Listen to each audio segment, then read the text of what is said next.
बुध कर रहे हैं अपनी राशि का परिवर्तन। प्रिय दर्शकों, नवग्रहों में युवराज बुध जो अत्यंत महत्वपूर्ण ग्रह हैं तथा नवग्रहों में एकमात्र ऐसे ग्रह हैं जिनका इस जगत के समस्त कार्य क्षेत्रों में अपना संपूर्ण प्रभाव है। बुध के बिना कोई कार्य क्षेत्र संभव नहीं है। बुध 7 मई को अपनी राशि का परिवर्तन करने जा रहे हैं। वर्तमान मीन राशि को छोड़कर मेष राशि में इनका प्रवेश होगा। अब मेष राशि में पहले से ही सूर्यदेव का गोचर चल रहा है, जो अत्यंत प्रबल अवस्था में अपनी उच्च राशि में स्थित हैं, महाबलवान है। यहाँ पर बुध और सूर्य का महायोग बनेगा, जो निश्चित रूप से अत्यंत महत्वपूर्ण भी होगा, बड़े लाभ देने वाला होगा। इसी माह में पुनः बुध परिवर्तन करेंगे, 23 मई को राशि परिवर्तन करेंगे तथा वृषभ राशि में इनका प्रवेश होगा, जहां पर सूर्य पहले ही परिवर्तन करके जा चुके होंगे, जिसके कारण वृषभ राशि में पुनः बुध और सूर्य का महायोग बनेगा, जिसका लाभ समस्त राशि के जातकों को प्राप्त होने वाला है। तो एक माह के अंदर ही 2 महापरिवर्तन होंगे। दोनों महाराजयोगों का निर्माण भी करने वाले हैं, जो विशेष लाभ प्राप्त कराने वाले। जय श्री गणेश। नमस्कार, मैं आचार्य संजय द्विवेदी। मेरे समस्त प्रबुद्ध दर्शकों का मेरे चैनल पर हार्दिक स्वागत है।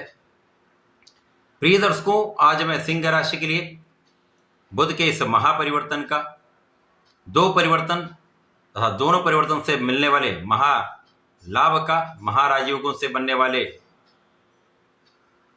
बड़े सफलताओं का, इस योग से मिलने वाले प्रबलता का, किस प्रकार का प्रभाव प्राप्त होने वाला है, किन किन भावों में वृद्धि होगी, यदि यहाँ पर कहीं पर कोई समस्या या अवरोध है तो उसका क्या निराकरण है, संपूर्ण विश्लेषण मैं पूर्ण तरीके के साथ करने जा रहा हूँ। प्रिय दर्शकों, इस राशिफल को आप अपने लग्न तथा राशि दोनों के अनुसार देख सकते हैं।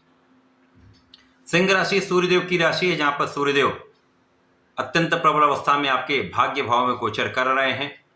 अब लग्नेश जब प्रबल होते हैं, महाबलवान होते हैं, तो गोचर की स्थिति सकारात्मक हो जाती है। यदि कहीं पर कोई नकारात्मक चीज भी है तो उसका प्रभाव बहुत कष्टकारी नहीं होता। यहाँ पर आपकी स्थिति अत्यंत प्रबल है। यहाँ पर भाग्य भाव में लग्नेश का गोचर भाग्य को बढ़ाने वाला है। अब जब बुध यहाँ पर पहुंच जाएंगे, जो अभी तक आपके अष्टम भाव में गोचर कर रहे थे, जहाँ पर ये निर्बल थे, क्योंकि अष्टम भाव त्रिक भाव है, डिप्रिसिएशन का भाव है तथा यहाँ पर आपके धन और लाभ के स्वामी बुध हैं। धनेश लाभेश का गोचर अष्टम भाव में था, जिसके कारण आपको ना धन का उतना लाभ मिल पा रहा था, ना ही लाभ की स्थिति अच्छी हो पा रही थी। जैसी स्थिति थी वैसी ही बनी हुई थी, बड़े लाभ आपको प्राप्त नहीं हो पा रहे थे। परंतु अब भाग्य भाव में महाप्रबल बुधादित्य योग का निर्माण हो जाएगा, जो निश्चित रूप से भाग्य को भी महाप्रबल करेगा, लाभ की स्थिति को भी बढ़ाएगा तथा आपके धन को महाधन में परिवर्तन करने वाला है। इस समय में आपकी वाणी का भाव अत्यंत प्रबल रहेगा। वाणी की चतुरता से, बुद्धि के बल से, आपके क्षमता से, आपके सामर्थ्य से, आपके नेतृत्व के गुण से, आपकी लीडरशिप क्वालिटी से आप अपने क्षेत्र में विशेष रहने वाले हैं तथा बड़ा लाभ प्राप्त करने वाले। इस समय पिता का संपूर्ण सहयोग मिलेगा। पिता के पक्ष से, पारिवारिक संपत्ति से एक बड़ा धन लाभ आपको प्राप्त हो सकता है। इस समय में भाग्य की प्रबलता रहेगी तथा आपका परिश्रम अत्यंत श्रेष्ठ रहेगा। आप महापराक्रमी रहेंगे, जिसके कारण भाग्य और पराक्रम का संपूर्ण सहयोग आपको 100% बड़े लाभ देने वाला है। इस समय में पारिवारिक संपत्ति से लाभ मिलेगा, परिवार के सहयोग से भी आपको लाभ मिलेगा।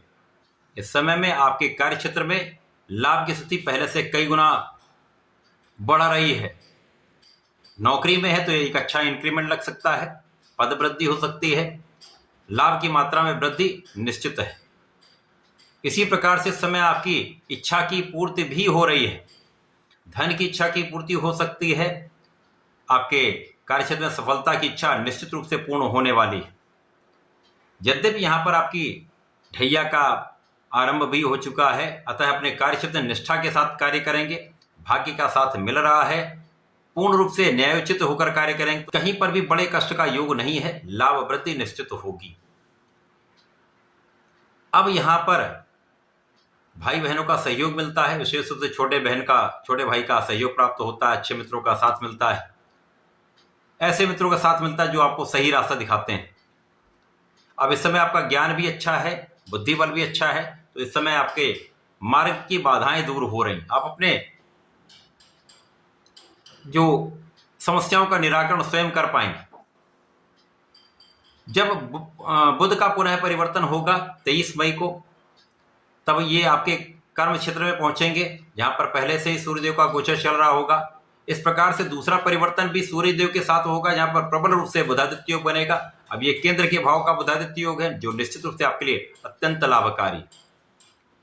यहां पर सूर्य दिग्बली है, बुध के साथ इनका महायोग बना है, कर्म भाव में बना है, जहां पर आपके कर्म क्षेत्र में बड़े लाभ आपको प्राप्त हो रहे हैं। निश्चित रूप से पद वृद्धि होगी, धन वृद्धि होगी, लाभ की मात्रा में कई गुना वृद्धि होने वाली। इस समय लोगों का सहयोग प्राप्त होगा। आपके कार्य क्षेत्र में उच्चाधिकारियों को सहयोग प्राप्त होता है। आपके व्यापार में जिन लोगों के साथ आप कार्य करते हैं उनके साथ एक अच्छा कोऑर्डिनेशन रहता है। यदि आप किसी प्रोफेशन में हैं तो वहां पर बड़े अवसर आपको प्राप्त होने वाले हैं, नए कॉन्ट्रैक्ट मिल सकते हैं जिनसे बड़ा धन लाभ आप प्राप्त करने वाले हैं। पारिवारिक सहयोग से, पारिवारिक संपत्ति से अच्छा धन लाभ आप ले रहे हैं, तथा आपके धन के मार्ग प्रशस्त हो रहे हैं। एक से अधिक मार्गों से आपको धन प्राप्त होगा, जिसका उपयोग आप अपने सुखों को बढ़ाने में कर सकते हैं। इस समय में आपके लिए सुख साधन बढ़ सकते हैं। भूमि भवन वाहन का आप लाभ ले सकते हैं। भूमि भवन वाहन से संपूर्ण आपको लाभ भी मिलेगा, आप उसका उपभोग भी कर पाएंगे। माता पिता के सुखों में वृद्धि हो रही है, माता पिता का आशीर्वाद भी आपको प्राप्त हो रहा है। यहाँ पर पिता का मान सम्मान भी बढ़ेगा, पिता के कार्य क्षेत्र में भी प्रगति होगी। इसी प्रकार से समय में जो लोग राजनीति से संबंध रखते हैं, कुछ संघर्ष तो यहाँ पर अवश्य होगा, कुछ उतार चढ़ाव अवश्य आएंगे, परंतु आपका किया हुआ परिश्रम आपके लिए लाभ देने वाला होगा, आपके कार्य क्षेत्र में विस्तार करने वाला होगा। एक अच्छा पद आपको प्राप्त हो सकता है। आपका नाम तो निश्चित रूप से यहाँ पर होगा, मान सम्मान प्राप्त होगा। तो ये समय आपके लिए अत्यंत अनुकूल है। बुध के परिवर्तन दोनों आपके लिए महत्वपूर्ण है, दोनों आपको विशेष लाभ देने जा रहे हैं। इस पूरे समय में आपको नियमित रूप से गणपति जी की आराधना करनी चाहिए, संकटनाशन गणेशोत्तम का पाठ करना चाहिए। इसी प्रकार से सूर्यदेव को जल देना चाहिए। ओम आदित्याय नमः का अथवा ओम घृणी सूर्याय नमः का 27 बार जप करके जल अर्पित करें, विशेष लाभ प्राप्त होंगे, समस्याएं दूर होंगी। तो ऐसा करके इसका लाभ लें। धन्यवाद, नमस्कार।